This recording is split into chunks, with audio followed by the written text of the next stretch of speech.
Weekly update for December 2nd, 2016. Question I get asked every once in a while is, do I have any regrets in my life? And I would have to say, when somebody asks me if I've got any regrets in my life, the only really big regret that I've got is that I didn't do more to help Jerry Siegel, the co-creator of Superman, when I was collaborating with him back in 1983-84. This comes to mind because of two pieces that I recently had framed for either side of what is now known as the Superman entrance to the Off-White House. On the right, a Joe Shuster piece in the frame, starting at the top, a copy of a Joe Shuster drawing of Superman from 1938. Repeat, a copy of a Joe Shuster drawing of Superman from 1938. Repeat, a copy of a Joe Shuster drawing of Superman from 1938, which Joe Shuster's sister, Jean Shuster Peavy, was kind enough to personalize for me and send to me after she had been up here for the first annual Joe Shuster Awards in 2005, and was kind enough to include in that package a photo of her with Christopher Reeve and Joe Shuster at the premiere of the Superman movie in 1978. Seemed an appropriate time to get it framed since 1978 had been the 40th anniversary of Superman, and the 40th anniversary of Cerebus is coming up next year. And I framed that with a very nice letter that Jean Shuster Peavy had sent me, and being very careful to not include the address and phone number at the top.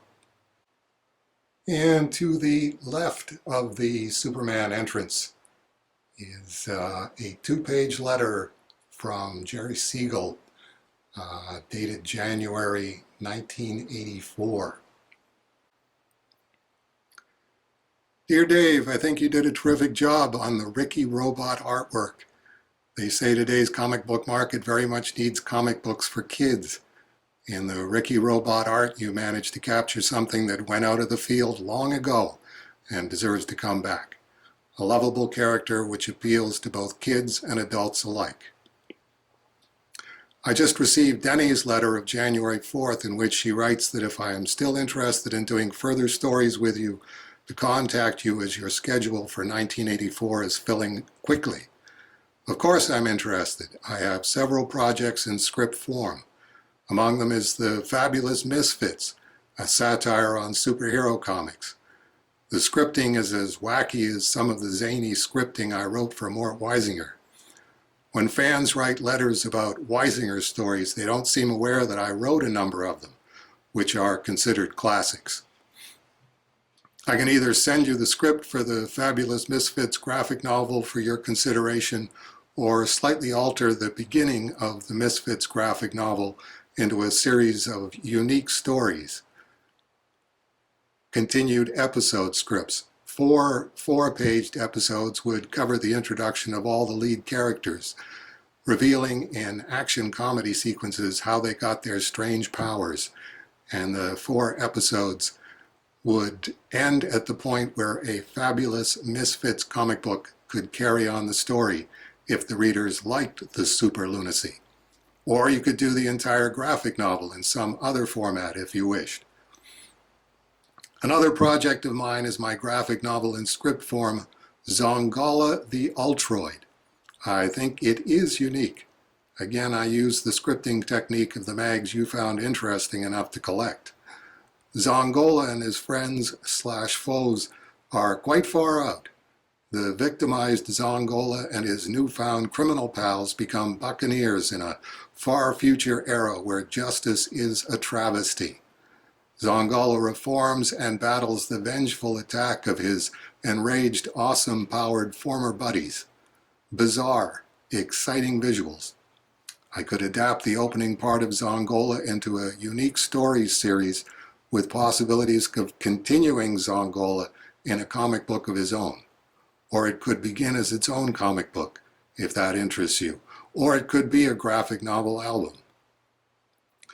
Another of my favorite projects is my graphic novel, which is in script form, Red Death versus Life Queen, love and hate between two weird-powered androids of the opposite sex.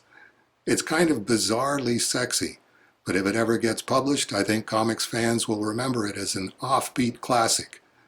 One of my favorite scenes in it is of Red Death and Life Queen making love in a sort of primordial jungle. They are so engrossed in each other that they ignore giant dinosaur-like beasts who are locked in a death struggle nearby. Now that is love. Of course, I could continue the Ricky Robot adaptation of the Ricky Robot graphic novel and screenplay.